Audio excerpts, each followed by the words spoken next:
Welcome to my top 20 anime of all time. When I uploaded my first two YouTube videos last month, I never would have guessed that one of them would hit 30,000 views. I already have another video planned, but since that will take a while to finish, and we've already hit 400 subscribers, I thought the most logical step would be to release my top 20 anime and top 20 manga of all time, just so you can get a better idea of my taste. You heard that right? I've uploaded both videos at the same time, so once you're done watching this one, make sure to check out the other one as well. Now, why not just make one list? The answer is simple. Anime and manga are two completely different mediums, and because of that, I'm looking for completely different things within each of them. As a result, the two lists feature completely different titles. Some works are anime originals, some manga haven't been adapted into an anime yet, and in other cases, the anime might be better or worse than the source material. Before we begin, I want to make one thing very clear. This is my top 20. That may sound obvious, but it still needs to be said. Taste is subjective, and no two people will ever have the exact same opinion. If your favorite anime or manga isn't on either of these lists, or if it's ranked lower than something you don't like, there might be a few reasons. I may have not read or watched it yet, I may have not finished it, or I simply might not enjoy it. I'm sorry, Boruto fans. It's also worth mentioning that these rankings aren't set in stone. In future lists, placements could change drastically. Honestly, they might already change by the time this video goes up. Think of these top 20s as a snapshot of my current taste. As I revisit older works and discover new ones, these lists will continue to evolve. Think of it as less of a ranking and more of a collection of things I really like right now. As for spoilers, I'll do my best to keep them to a minimum. I'll be discussing basic premises and what I like about each series, and there'll be anime clips and manga panels shown on screen, so please be aware of minor spoilers. Alright, that's enough talking. Without further ado, let's start with number 20. At number 20 I have the shortest anime on this list, Afro Samurai. In the world of Afro Samurai there are two legendary headbands, one marked with the number 1 and one marked with the number 2. Whoever wears the number 1 headband is considered the greatest warrior in the world, and only the person wearing the number 2 headband is allowed to challenge them. However, anyone is allowed to attack the number 2. It's a ridiculous rule that makes very little sense, and yet everyone in this world kinda follows it without question. The story follows Afro, who wears the number 2 headband and is on a path of revenge. He wants to kill the man wearing the number 1 headband who murdered his father right in front of him. Afro is voiced by Samuel L. Jackson, which already tells you everything you need to know about how cool this character is. Visually, the anime is very striking with its almost black and white aesthetic, which makes the blood stand out in high contrast during the well-animated fights. Afro himself is easily one of the coolest anime characters ever, with a surprisingly deep and tragic backstory. At number 19 I have another samurai anime, Samurai Champloo. The series is set in Edo period Japan, and like Afro Samurai, it constantly subverts that setting through the heavy use of modern cultural influences, most notably hip-hop. The story follows the tea waitress who teams up with two very different ronin, Mugen and Jin. Together they travel across Japan in search of a mysterious figure known only as the samurai who smells of sunflowers. Samurai Champloo is an original anime by Shinichiro Watanabe, and so far the only work of his that I have seen. You'll probably notice that this list includes quite a few original anime. I tend to really like those because they aren't adaptations of manga but are conceived specifically as anime, which often allows the medium's strengths to shine more clearly. Samurai Champloo captivates through its episodic structure. Combined with a historical Japanese setting and its modern lo-fi hip-hop soundtrack, the series creates a uniquely calm and atmospheric experience that feels both nostalgic and timeless. At number 18 I have one of the most underrated anime of all time, Golden Kamuy. The series follows Saichi Sugimoto, a veteran deeply scarred by the Russo-Japanese War. Known as Sugimoto the Immortal for his reckless bravery on the battlefield, he now searches for money to pay for the eye treatment of his best friend's widow, whose husband died in war. During his search, Sugimoto learns of a legendary stash of Ainu gold. According to rumor, the location of the treasure is encoded in tattoos spread across the bodies of 24 escaped prisoners. Together with the Ainu girl Ashirpa, Sugimoto sets out to track them down and uncover the gold. Golden Kamuy attempts many different things and it succeeds at nearly all of them. It combines an engaging treasure hunt mystery with a strong historical setting and a surprisingly complex cast of characters. One of the most interesting aspects of the series is how it develops those characters over time. Many are introduced long before their backstories are revealed, gradually building the viewer's curiosity across multiple seasons. When these backstories are finally explored, they are often tied directly to the war, allowing the series to subtly examine its long-term psychological impact. What I enjoy most about Golden Kamuy are the character interactions. They range from genuinely hilarious to deeply dramatic, often within the same episode. The constantly shifting alliances, group dynamics and rivalries keep the story fresh and unpredictable throughout. Visually and atmospherically, the anime stands out with its snowy northern Japanese setting. It also does an excellent job at portraying Ainu culture in a way that feels both respectful and accessible. At the time of the recording, the final season is just beginning, and I am very excited to see how the story concludes. At number 17 we have Pluto. Pluto is written by Naoki Urasawa and is based on the story arc The Greatest Robot on Earth from Osamu Tezuka's Astro Boy, making it a modern reinterpretation of one of the earliest manga ever created.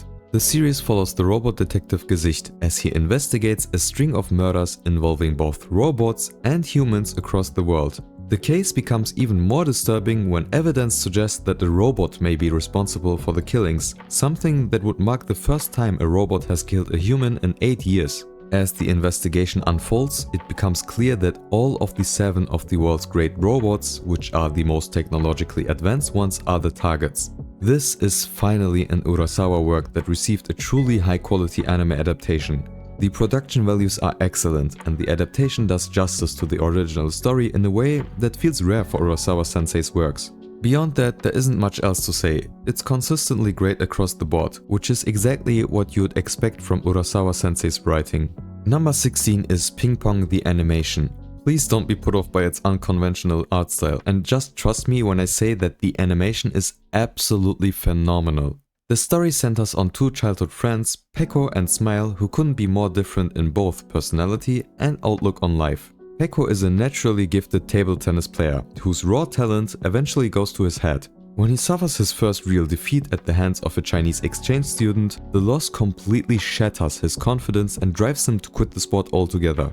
Smile, on the other hand, is quiet and emotionally reserved. Despite possessing extraordinary talent himself, he struggles to fully realize his potential because his passive personality constantly holds him back. As mentioned, the animation is exceptional and perfectly tailored to the story being told. Its rough, expressive style enhances both the intensity of the matches and the emotional states of the characters. Because the series focuses on 2 protagonists rather than one, the narrative remains unpredictable and suspenseful all the way to the end. The final episodes in particular are incredibly tense and expertly executed. And while Ping Pong may appear to be a simple sports anime on the surface, it goes far beyond that.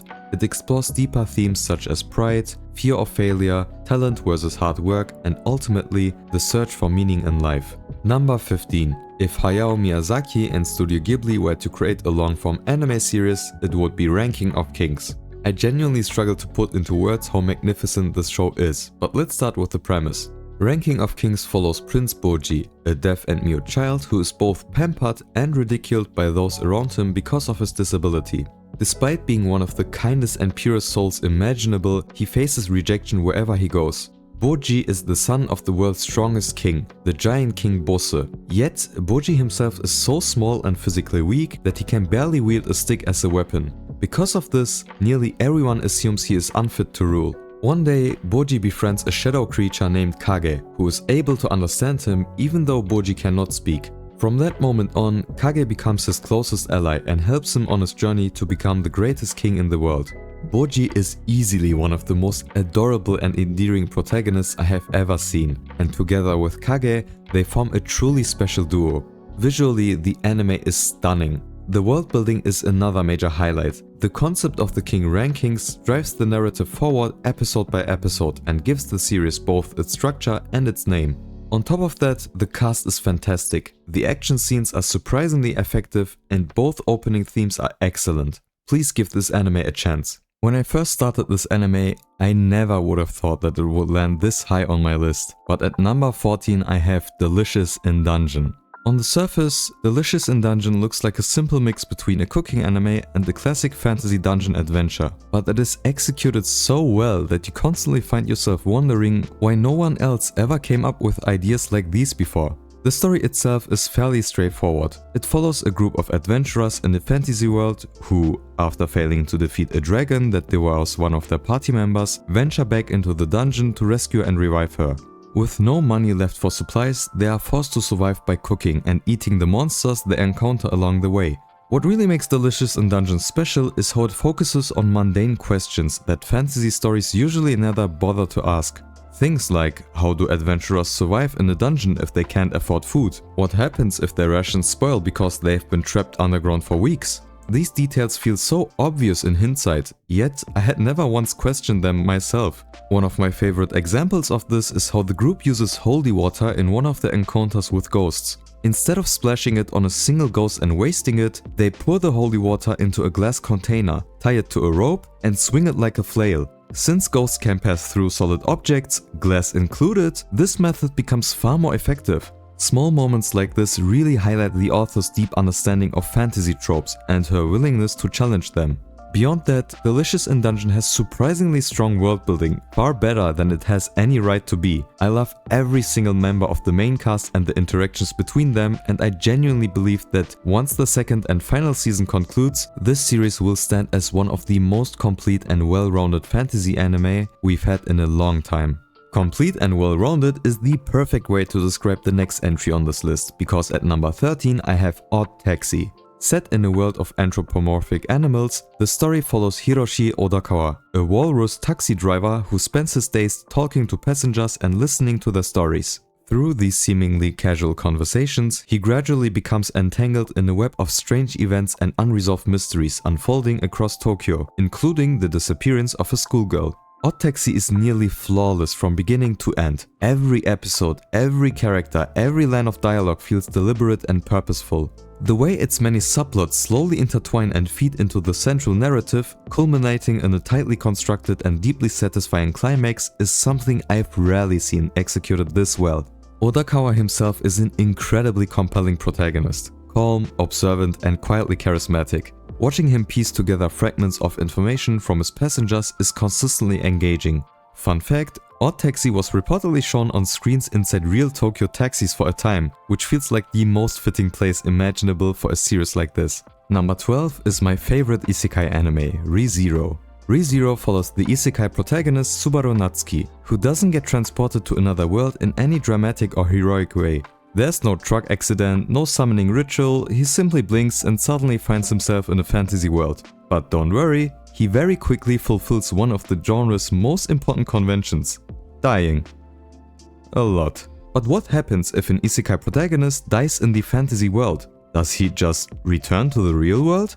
Not quite. Subaru discovers that he possesses an ability called Return by Death, which sends him back to a specific checkpoint in time whenever he dies. This effectively traps him in a brutal time loop, and unlike most isekai protagonists, Subaru isn't overpowered at all. He has no exceptional combat abilities, no special talent for magic, and no real advantage beyond his forced resurrection, which he has to rely on constantly.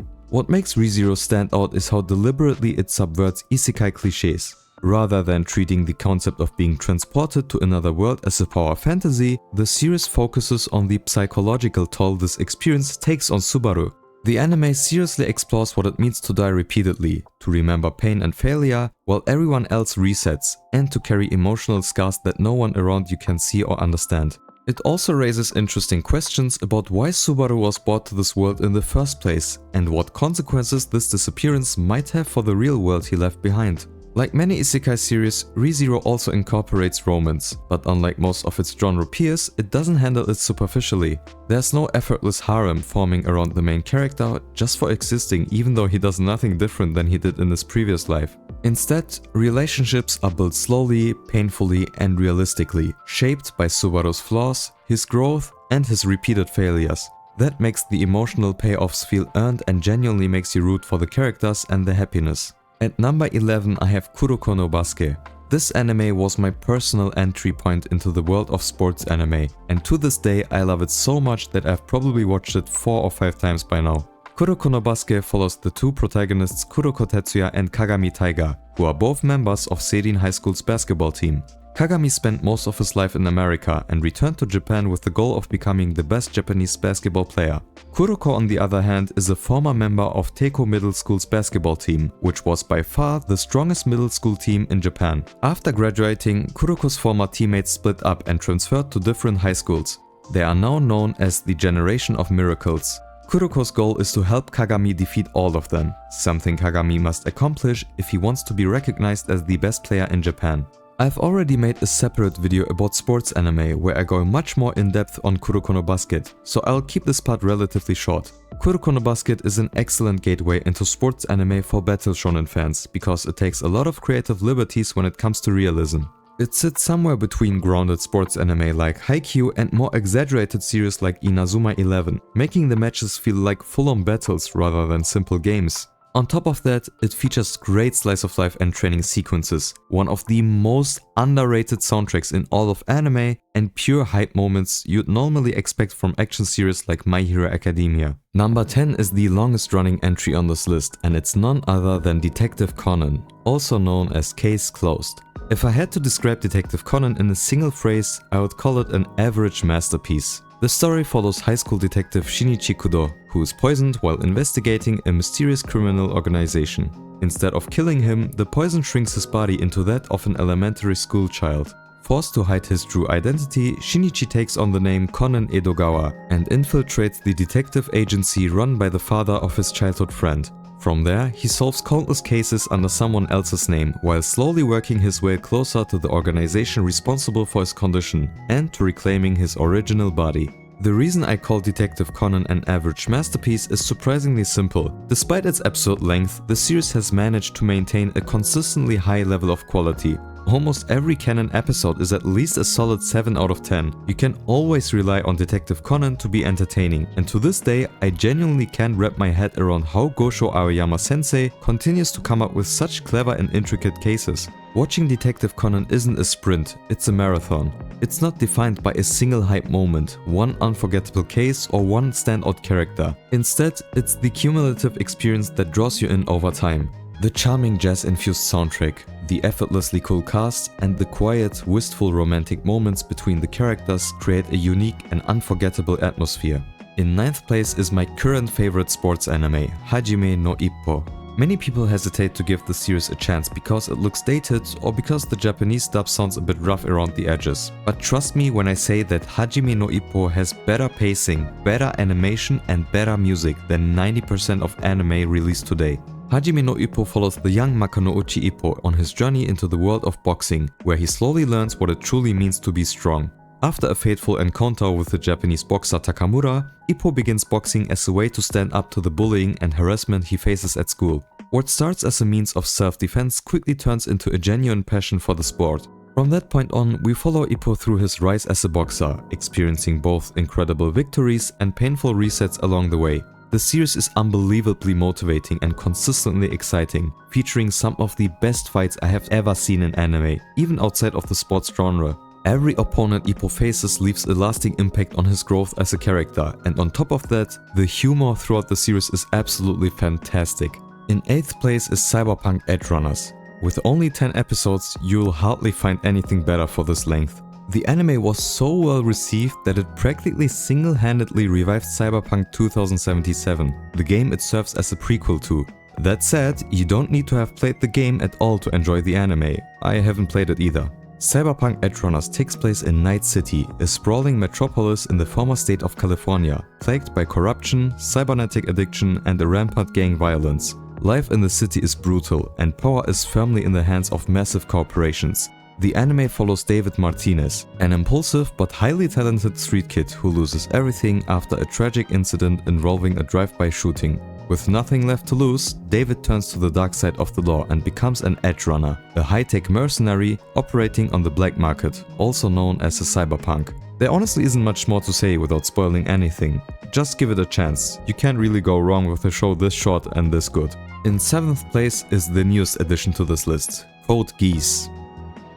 Or Code Geass, or however you pronounce it. The series is set in an alternate world where Britannia has conquered 2/3 of the planet and established the Holy Britannian Empire. The story follows the exiled Britannian prince, Lelouch Lamperouge, who encounters a mysterious woman named Cici and receives the power of the geese, or gears. This ability allows him to give any human a command that they must obey absolutely, but the usage is limited to once per person.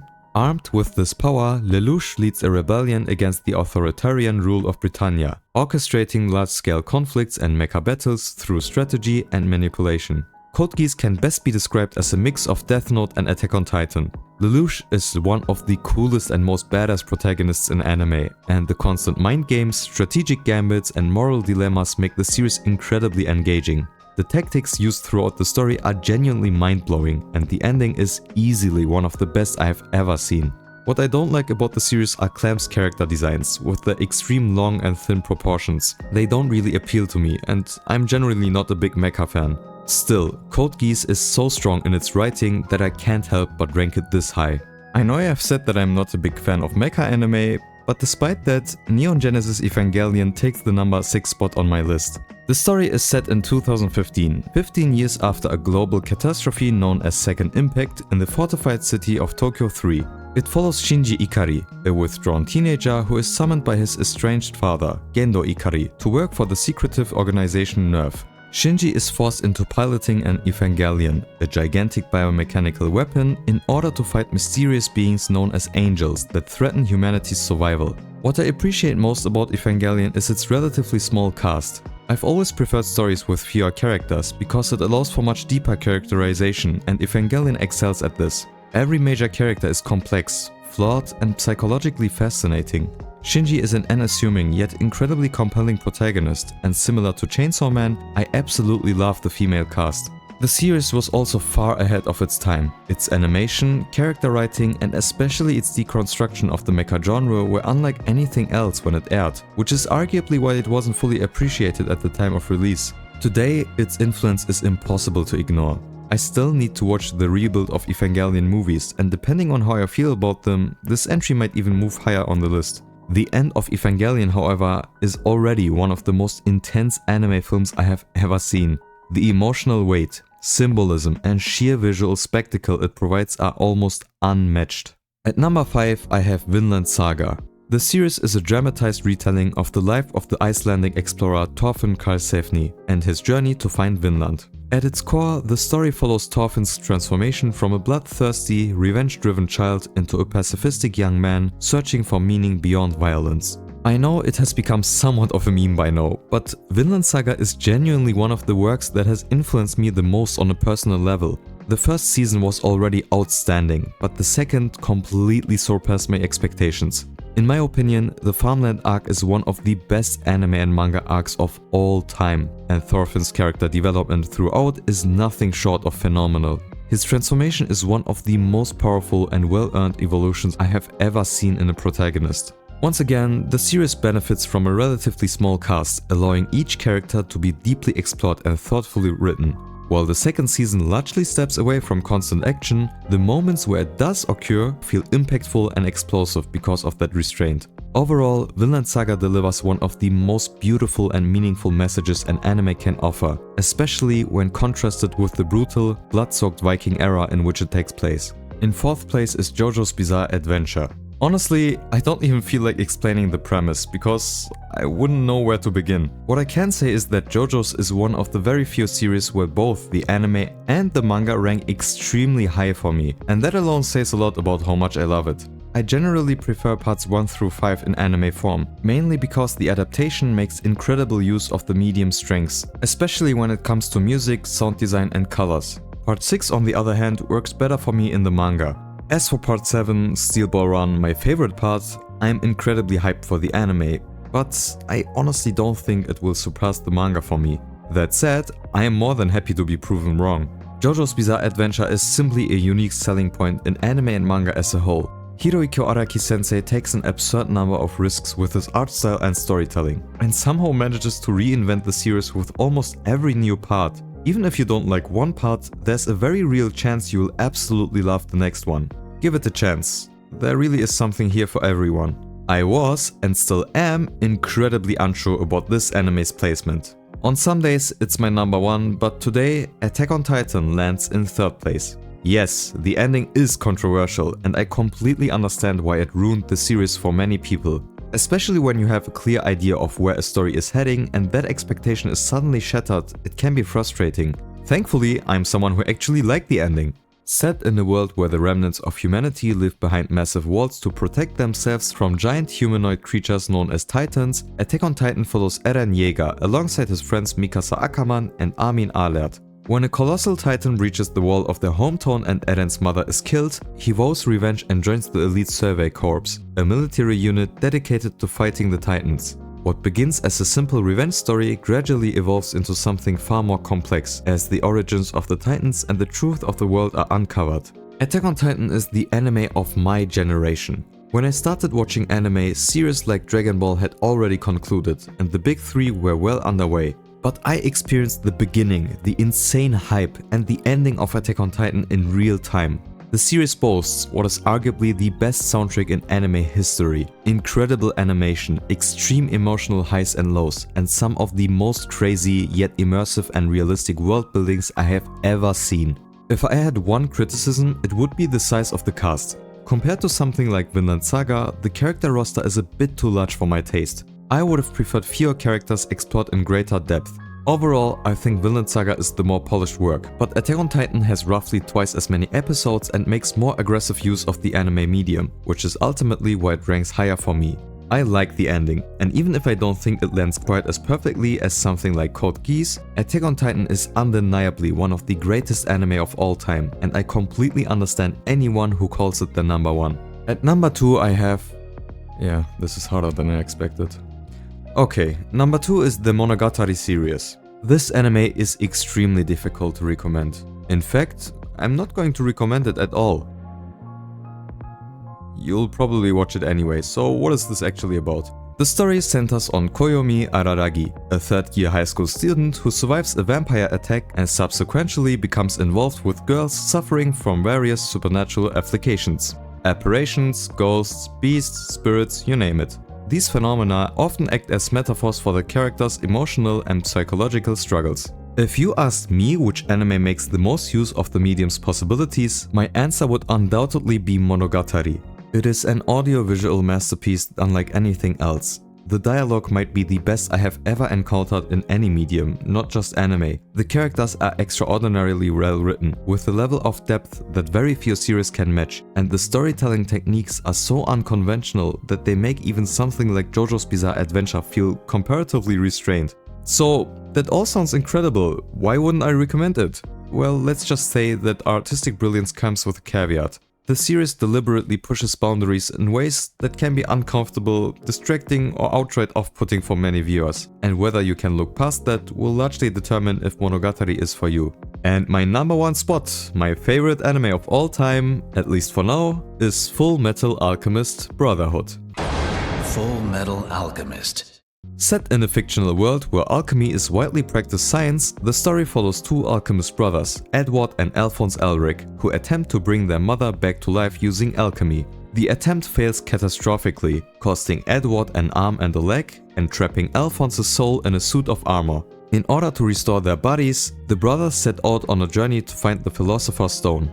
I know this is probably the most mainstream pick for a number 1 spot aside from Attack on Titan, but for me, FMAB is simply the perfect anime. It has everything: strong characters, a compelling story, great fights, consistently high quality animation, excellent music, impactful climaxes and twists, and a deeply satisfying ending. There's nothing this anime lacks or does poorly, but if I had to highlight one thing above all else, it would be how seamlessly the series weaves its 2 central themes into every aspect of the story. The principle of equivalent exchange, where nothing can be gained without sacrificing something of equal value, and the inherent worth of the human soul. These themes are not only reflected in the characters' motivations and actions, but also embedded directly into the world itself through the alchemy system. All of this makes Full Metal Alchemist Brotherhood Full Metal Alchemist the most complete, well-rounded and fulfilling anime I have ever watched, which is why it earns the number 1 spot on this list. Guys, I wanted to thank you again for the support on my first video.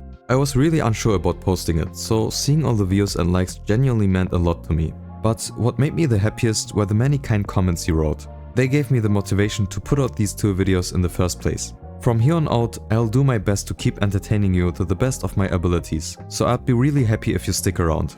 Don't forget to check out my other socials, which I've linked in the description below. By the time you're watching this, there's a good chance I'll be streaming on Twitch, so feel free to drop by and say hello. Lastly, I'd love if you commented what your favorite anime and/or manga is down below and told me why. Take care, and I'll see you next time.